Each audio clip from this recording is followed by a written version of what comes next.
Who is most likely to pursue a rap/singing career? All right, I gotta know why. Why? I like to sing, man. Okay. I be singing in the shower. Yeah. I sing. Bust a couple notes out real quick. Go ahead, sing a couple bars. No, I'm just fine. No, I'm good. I'm good.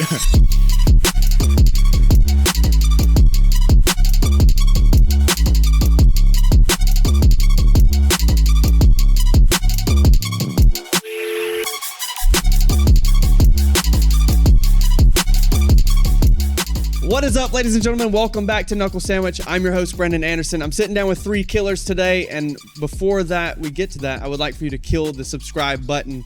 See how I did that? It's pretty good, right? I'm sitting down with three of Nashville MMA's top guys that all have really big milestone fights coming up this weekend at the Aries Underground show in Nashville, Tennessee. We're sitting down with Andrew Stewart. I like to just call him Stewie, Rashad Lockhart, and Bryce Woerner.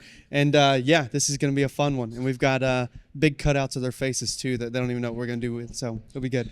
What's up, fellas? How are we? How you, Brandon? How you been? Don't forget the mic. Don't forget the. How you doing, Brandon? I'm great. Yeah. How you doing, bro? Man, I mean, let's just start with Nashville MMA in general. I feel like I've talked to you guys already before about this, but every time I come in here, I watch you guys spar and that stuff. There's just like this energy now, and I feel like even more so because with this Underground show, there's like 10, 11 of you guys on the card. What has training been like for all you guys so far, and how's it been going, and are we all prepared for Saturday? In my opinion, my favorite fight card every time is the Nashville Underground because we tend to have 8 to 10 Nashville MMA fighters on the card. We're the best fighters in Tennessee. We're the best gym in Tennessee. So whenever you come to Nashville and everybody wants to be on that card, you're literally getting the best that we have to offer every single time. The Underground comes around, and they always put together a really good show. I mean, they go into the Marathon Music Works, great venue. I mean, the venue all by itself should tell you the talent that we have coming just to this fight. Every Underground. So yeah, I enjoy the entire team pushing the pace throughout practice. So yeah, that's my favorite card of the year by far. Love it. Yeah, it's just a different energy when everybody's training instead of when it's just you and you're kind of locked in your own mindset and everybody else is there to help you. But it's different when everyone's got the same energy, everyone's on the same wavelength, and it just pushes you to another level. So yeah, it was fun when we had the Underground show here. Yeah. Man, we got to fight in the same building that we train in, and now it's just down the road. So it's pretty much the same energy, and that's the best part is everyone grinding, and everyone's got the same goal to win and have our best performance and perform for Nashville, put on for Nashville. So for sure. Not to mention, I really appreciate fighting for Underground and then just getting to see the growth of it by the next card or the next card. Yeah. And we tend to walk away with mostly victories when we all fight together. So, having that kind of like that aura going on in the gym at the moment, just want to, you want to do just as good as the person next to you, and they want you to do just as good as them. So, all kind of like-minded people working together. Is many goals don't get accomplished that way. I mean, many goals get accomplished that way. Yeah. So, yeah. Well, I think too with it being the Underground card and all that stuff, and you guys have mentioned like normally you all walk away with wins, but I had mentioned in the intro earlier, I feel like these are all like big milestone fights for you three guys in particular, right? Like Bryce, you've got probably the biggest amateur fight in like history of the MMA coming up. Rashad's got his pro debut, huge, and then of course Stewie, like. I told Lawton on the way up here, I feel like Stewie's like 1-2 big knockouts away from a contender series card. So it's like I'm teetering right on the edge of being at the big show. So yeah, every performance I have, if they're smart, is huge for me. Come get this man. If y'all smart, come get this man. Dana, I'm here. You don't know. Now you know. Yeah. So I want to start with Bryce. Okay. I'd mentioned the biggest fight in MMA amateur history. And I say that because it's not very often that you get two guys from two different continents fighting each other as an amateurs, right? Yeah. Normally you fight everybody around and then you go pro, then you start to travel. But your manager, your team, Hobbs, and all those guys over at Aries have made something really special happen for you. Yeah. At potentially your last amateur fight, I'm assuming. Mm-hmm. Is it Alex Holm, right? Alex Holm, yes, Alex sir. Holm coming from Europe, from England, the number 9 over at Europe. You're the number 3 in North America. How did this even come about for you? And what does it mean for you to be fighting and really representing not only your home turf, but I mean your country? Dude, it's literally a pleasure. Like I have to remind myself every day that this isn't a job. This isn't something I have to do. Like, this is something I get to do. Not only am I fighting in Nashville, representing Nashville, representing Nashville MMA, but representing my country. Like, and the coolest part is, man, it's still an amateur fight at the end of the day. So I can just go out there and have fun. Like, there is a lot of pressure, and like I said, I'm representing, I'm putting on for a lot of people, but at the same time, I have the mental strength to know that it's just an amateur fight, and I'm going to go out there, I'm going to have fun. Don't get me wrong, I'm going out there to win and have my best performance, but at the same time, just go out there and have fun, because stuff like this doesn't happen, like you said. It doesn't happen. But really, I just have to... I'm jealous. That never happens. It's so cool. Every time I see him, I'm like, dude, I'm getting jealous. butterflies dude. right now You get just to thinking represent about it. the United States of America. Everyone to thank, like Steve, Dustin, and Aries. Like, I have such a good just team and people that care about me around me that make this stuff happen. I mean, I go out there, I put on good fights and I win, but it's not just me. It's a team putting all this stuff together. But yeah, it's a blessing, and I'm gonna say he can come to Nashville and he can get some memories. He can enjoy Broadway, but he ain't leaving with the belt. I promise. That is a promise. And so, it's a well-deserved fight too, might I add. You know, you've been putting in that work. Definitely. Bro. I mean, I feel like looking at your Tapology, your record, and you fight the hardest guys all the time. Dominic Keith, Tyler Stout, Ben Rainwater.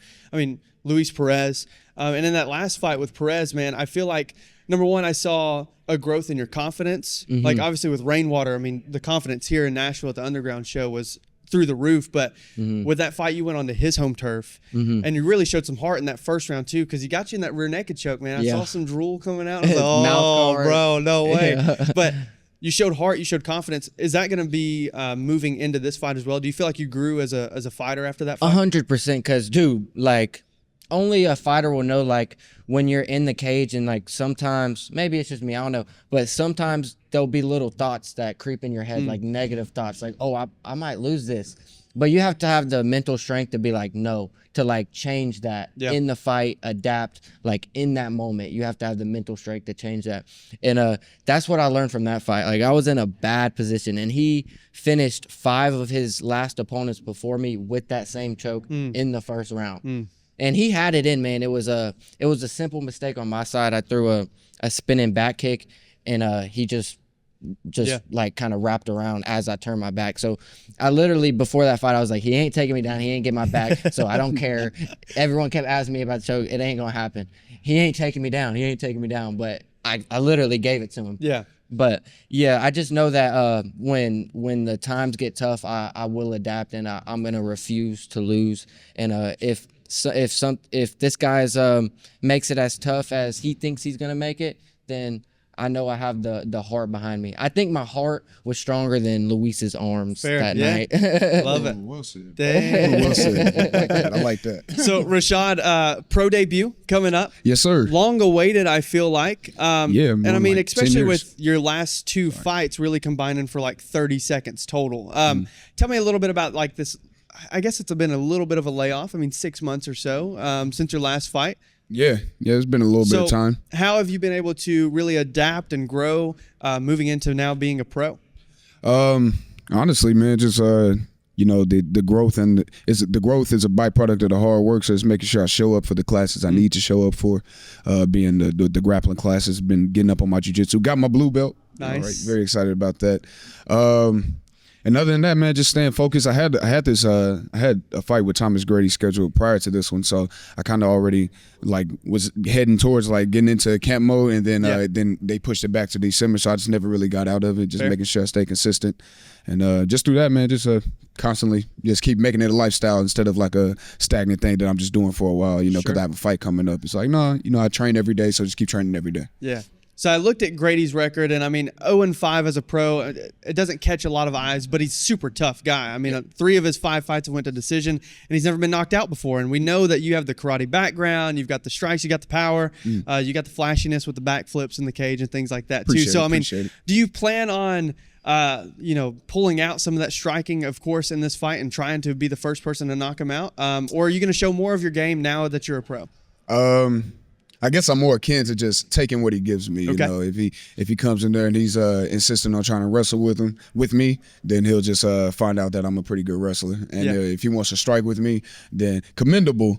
but I'm definitely there for that. Yeah. And if he, just like controlling the pace, I try not to get greedy looking for things. Whatever comes to me, and I like to take the opportunity while it's there. But just using my IQ to set up those opportunities is mainly the thing I'm focused on the most. Seeing how he responds to things, but we'll see. I hope I can though. Yeah. I'm never gonna turn away a quick knockout. I appreciate him. So I think all three of us are the same in the sense that if you watch our fights, they just think from an opponent's perspective, they're just strikers. Yeah.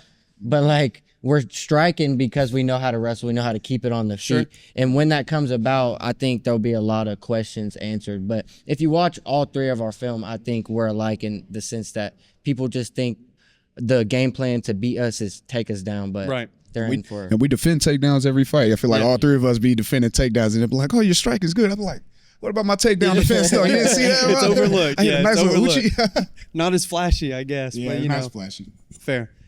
Main event. Oh yeah. How does it feel to be Stewie the main show. event again at Underground? I mean, you always bring the biggest crowd. You bring the Stewie squad with you. I'm assuming they're all going to show up on Saturday night. But what's it mean to be the main event again? Oh man, I appreciate being the main event more than Jeff and Aries knows. Like I said, I'm the face of Aries at this point. I represent Aries to the best of my ability, and I think that so far they've liked the way that I've represented them, and I'm going to keep doing that. I get a big crowd. I get a rowdy crowd. Yeah. But I also perform. I show up and perform. So yeah, I think that I'm right where I'm supposed to be. I like that. I like being at the top of the bill. I feel like I should be the last one walking out all the time. It's gonna be weird when I go to the big show one day and I'm not walking First out undercard last. or something, Yeah, it's like, oh, man. yeah. So that's what I've grown used to. That's who I believe I am. That's who Aries believes I am. So they keep putting me in that position. But yeah, I'm super excited. The first time I fought for Aries, it was the Underground show, and they had the Underground belt there, and I've been wanting it ever since. So I'm getting to take it home with me next week. There you go. So I'm excited about it. So Jimmy Sandlin is a guy that has the most experience that you fought so far, right? 17 professional fights, 8-9 record. And in his last two victories, or his last two defeats, I did see that he did get knocked out in technical knockdown. So I know that's, your bread and butter, right? The big God-given power in your right hand. What does that say to you? I mean, does it mean that you feel like you have the ability to do the same thing on Saturday? Yeah, my goal in this fight is to make it look like up-and-coming fighter that's looking at the UFC versus a regional fighter. That's my plan. Obviously there's a good chance if I touch him, it's going down. Sure. But I'm just gonna he can do whatever he can in there. I'm gonna do whatever I want.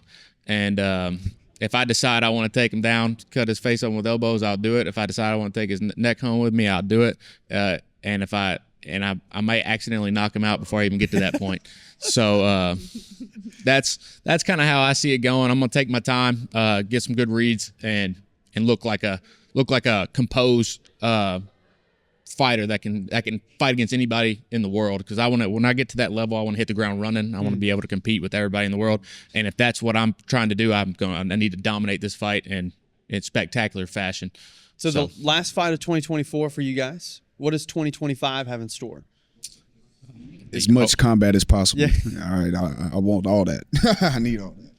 Yeah, I don't know how many more fights I have on the regional scene. So hopefully I'll have. If I have another one, it's going to be. I'm hoping it's for Aries welterweight title, and if I have another one after that, I want it to be the middleweight title. I want every piece of hardware I can get. Yep, every piece of hardware I can get because I represent Aries very proudly. Nothing would make me happier than having I love my amateur belts that I have for Aries. Yep. I got them hanging up on my wall. I'm gonna do the same thing for my pro belts. I would ask that. I want a white one as a pro. So that would be my one ask of Aries. But yeah, so depending on how the fights turn out and how I perform, I could have just a few more fights left, and I want to represent Aries in both of those fights, and I want to have both their belts if I have that many left. Fair enough. I think for me, I don't want to say too much because I got a fight Saturday. Yep. I don't want to say too much, but 2020, I got a baby on the way. No, congrats. Yeah. Summer of next year. So really, but after this fight, I want to fit as much fights in before everything gets a little crazy. Those 2 months, fit as much fights in, and like I said, I got a baby, so now it's time to really start pushing towards the UFC, getting my pro record right, and start making those steps. So I didn't fight that much this year mostly because people wouldn't take the fight, but the people that I am fighting are the cream of the crop. So I'm not mad at it at all. And my manager talked about it, that this year 2024 was just checking all the boxes, tying all the loose ends, and getting ready to transition to pro. And that's what I did this year. I made a lot of strides this year. And so 2025 is, I ain't going to say too much, but it's coming. It's coming, and I'm going to come hard. No diddy. Fair enough. All right, fellas. It is December. I got you all a gift. If you want to open your gift on camera, man, that would be awesome. Yes, sir. Ooh. Hey. I've been waiting on this, man. I've been waiting on this like 3 months. 3 months I've been For a waiting hot on minute. this right here. Rashad told me he needed a medium. I was like, bro, are you sure? Like, You like it? I don't own a shirt that is a large. I don't own a large shirt. all right. So also, I love to make this fun and make it a game. And so we've got cutouts of your faces on here. We're going to play a little game of who's most likely to. Okay. So we're going to do like one fight related question, and then the rest, like, we're just going to kind of learn your personalities a little bit and see who you vote would be most likely to do these things. Okay. So I got to get my list out here real quick. Here so I can just pick up a little. Yeah. So let's just start out, like I said, a fight related question. Most likely to get in a fight outside of the cage. Probably me. They all vote themselves. Hey, look, man, I work security. I just had to grab somebody by the neck last night. That's true. Fair enough. I should have thought Fair about enough. that. That's what I was thinking. Everybody was going to vote Rashad for that. When I'm but cutting weight in traffic, hangry. Okay, who's most likely to survive a zombie apocalypse? me for sure. I mean, I gotta. Country boys. Look at these Hey, guys. we survive. I got military training. All right, this is going to be the fun one that I doubt you vote for yourself. Who is most likely to order a basic white girl Starbucks drink? Bryce.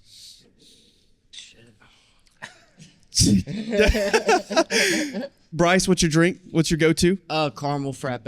Oh, Jesus Caramel Christ. frappe. Rashad, you Chai vote for tea. yourself? Chai tea? Yeah. Or black coffee. I've never been to Starbucks. You've as never far as been to I- Starbucks? I'm sure I've had Starbucks. I've had like the little mocha cappuccino things Sure. from the gas station stuff, but I probably haven't drank one of those since I started fighting because they're just Dang. they look Sugar. it's I date terrible. a- I date a white girl, so like by You have to. default, I kind of have to. Oh, my wife. You could pick something better than a frappe, though. My but wife, it's she fine. stops and gets. She likes Dunkin', but Really? she does. She's all about it. Not me. I don't even think about. I Getting drink my any of that coffee crap. black, and if I need some flavor, it's always chai tea. Fair enough. Always chai tea, a little pumpkin in there. That's what sold it on me. I was No, like, oh, I yeah, need, that's I need it. I'm- 3 I'm pumps sure there's some- and extra sugar every I'm time. sure there's some chocolatey Something. junk out there that I would love to have from Starbucks. So. Maybe after the underground fight, you can go Yep. to Starbucks. Who is most likely to pursue a rap/singing career?